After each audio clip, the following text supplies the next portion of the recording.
Bonjour José Manuel Barroso. Bonjour. Merci d'être notre invité au 4e New York Forum Africa ici à Libreville au Gabon. TV5 Monde est ravi de vous accueillir.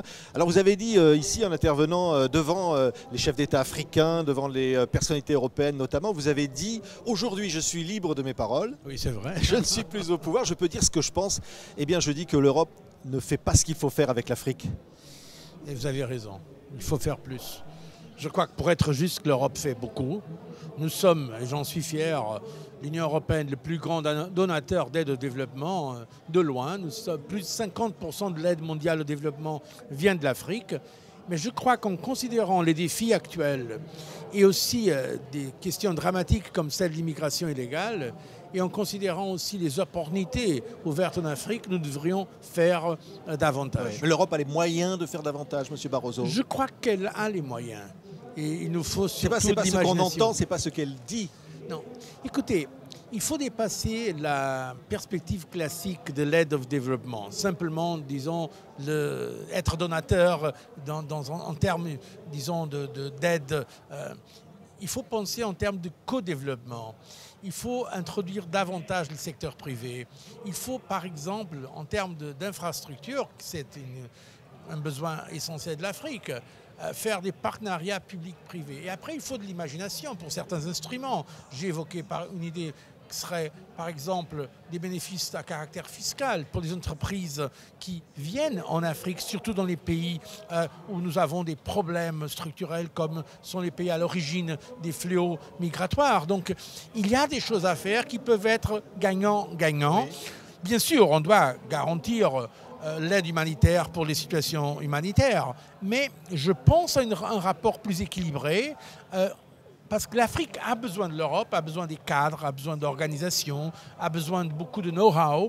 Mais par exemple, vous trouvez ici en Afrique des grandes multinationales lorsqu'il s'agit des ressources naturelles, du pétrole, mais vous ne trouvez pas les petites et moyennes entreprises qui sont celles parfois qui créent plus d'emplois et qui sont celles qui peuvent faire un transfert de know-how. Oui. Et c'est ça, j'ai parlé avec des présidents Bongo, avec le président Ouattara, j'ai parlé avec d'autres, et ils veulent ça. Oui. Ils veulent ça veut dire, vous dites effectivement, l'Afrique a besoin de l'Europe. L'Europe a besoin ou pas de l'Afrique aujourd'hui? L'Europe aussi, parce que l'Afrique, à cause de sa démographie très dynamique, c'est le continent le plus jeune au monde. Il va continuer à l'être pour les années à venir.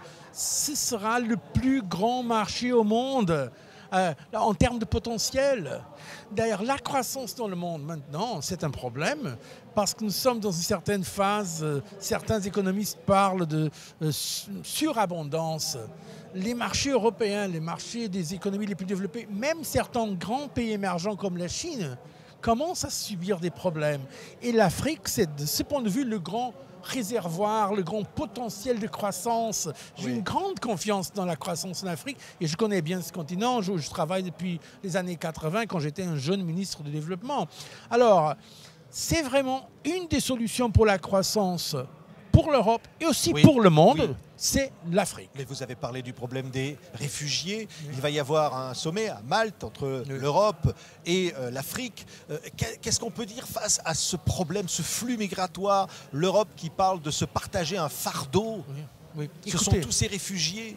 Écoutez, c'est vraiment, à mon avis, le plus grand défi que nous avons maintenant en Europe. On parle beaucoup de la Grèce, on parle de l'euro. Écoutez, l'euro, c'est une monnaie stable, c'est une des grandes devises mondiales.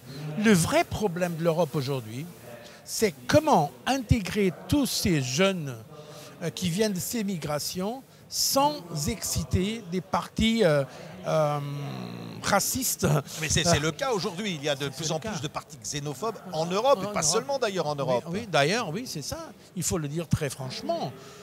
La mondialisation pose des problèmes aussi. Et il y a dans certains pays, notamment des pays les plus développés, regardez les États-Unis, des phénomènes de xénophobie. Regardez, il y a Donald Trump, par exemple. Par exemple, le candidat qui va en tête des sondages aux États-Unis, des sondages des partis républicains, a eu des propos xénophobes, je dirais même racistes, à l'égard des Mexicains. C'est inacceptable quand on voit la grande puissance américaine, la grande démocratie américaine. Ça, l'Europe devrait le dire, ça, aujourd'hui. Ah oui, mais bien sûr.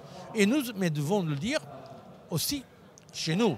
car nous avons la menace de l'extrême droite dans certains de nos pays. Et c'est pourquoi la réponse à la question de la migration doit être de solidarité, mais aussi de responsabilité. La vérité, c'est celle-ci. Les Européens, je crois qu'ils peuvent faire preuve de solidarité. Ils sont émus quand ils voient des gens mourir dans la Méditerranée ou comme récemment c'est passé en Autriche. Mais en même temps, nous ne sommes pas en condition. Certains de nos pays n'ont jamais eu des immigrants, ne connaissent même pas des Africains. Certains de nos pays, il n'y avait pas d'Africains historiquement. D'autres le connaissent. Alors, il faut gérer ça avec un partage, bien sûr. Bon, on voit bien que ce n'est pas le cas en Europe. Chacun ne veut pas prendre sa part. Oui. C'est pourquoi moi, je ne peux que... Il y a une différence entre l'Allemagne, la France et d'autres pays, d'ailleurs. Je ne peux que soutenir les appels de la Commission européenne, et maintenant je ne suis plus à la Commission européenne, je parle en toute indépendance, pour une approche de partage et les efforts faits par la France et l'Allemagne qui là sont en train de montrer vraiment de leadership parce qu'effectivement c'est un problème européen, ce n'est pas un problème seulement des pays où arrivent plus d'immigrants. Moi quand j'étais président de la Commission, j'étais à Lampedusa avec le Premier ministre italien à l'époque. Écoutez, c'est quelque chose que je n'oublierai jamais, de voir 300 cercueils, beaucoup de cercueils d'ailleurs pour des enfants. Alors on doit faire quelque chose, mais là il faut éviter la démagogie. L'Europe ne peut pas recevoir tout le monde. Alors là, ce serait la victoire des extrémistes, des xénophobes. L'Europe doit gérer cette immigration. Nous devons avoir une politique de court terme et de moyen et de long terme. Et la politique de moyen terme, c'est le développement des régions d'origine, notamment l'Afrique, soit la Somalie, soit l'Érythrée, même l'Afrique occidentale, soit même le Moyen-Orient. Parce qu'il faut que les Africains, par exemple, des pays les plus pauvres, puissent rester chez eux. Il n'y aura pas de mesures de police assez fortes pour résoudre ce problème. Il y a une menace aujourd'hui, si on ne répond pas aux attentes de la jeunesse africaine, une menace de dérive terroriste, par exemple, dont l'Europe pourrait subir la conséquence. Bien sûr. Nous avons aujourd'hui des intégristes, des fondamentalistes, des terroristes aussi en Europe. Et c'est précisément une des raisons pour lesquelles il y a des gens qui ont peur de cette immigration illégale. Ils ont peur que certains de ces gens-là puissent être,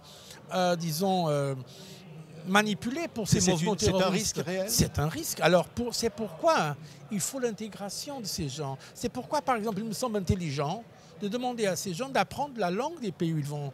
Ce n'est pas une exigence, à mon avis, abusive, excessive, dire, écoutez, on va vous recevoir, mais vous devez au moins apprendre la langue et après faire de la formation de ces gens. Donc on doit éviter des nouveaux ghettos en Europe. Ça, je le dis très franchement. Ce serait une erreur fondamentale de créer des ghettos en Europe de ces gens-là. Mais on doit en même temps faire davantage de solidarité.